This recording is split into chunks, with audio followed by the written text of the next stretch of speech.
one of the first voyage of early scientific discovery by the French in the South Australian coastline and Tasmania. The marine invertebrate specimens that were collected during the Baudin expedition include many different kinds of things. They include jellyfish, planktonic organisms, some mollusks from the shore, chitons, sea snails, sea slugs, nudibranch. They also picked up sea stars, holoturian, many different groups of animals.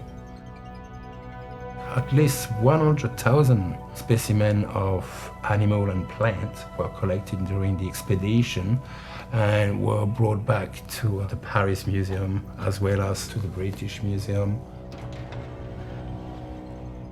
We do have this unique specimen that was collected during the Baudin expedition. This specimen was taken on shore of King Island of Tasmania by François Perron, who was one of the zoologists, part of the expedition. They walked along the shore and collected this chiton.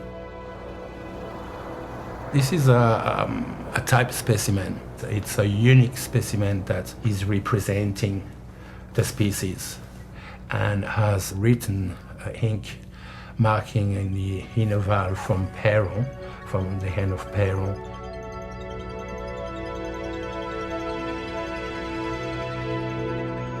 Anything can be preserved for science. They will have dried animals that have got a hard skeleton, like let's say sea stars or sea urchin, also crabs or shrimp, crustacean. Most of the specimens would have been preserved in alcohol, in pure alcohol, and in those days they could have used any alcohol they had on board for the crew, but also for science.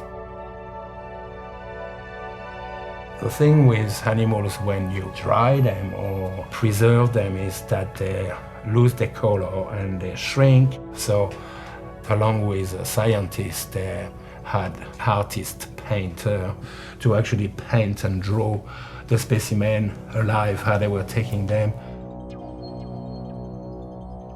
Perron indeed was quite young. He boarded the expedition at the age of 25.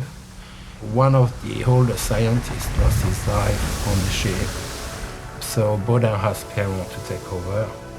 Perron was asked by the authorities to write a book and describe the specimen that they had collected.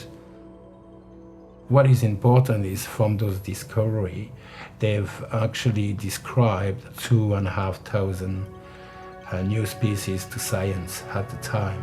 This is quite considerable and first really big scientific work in South Australia and Tasmania.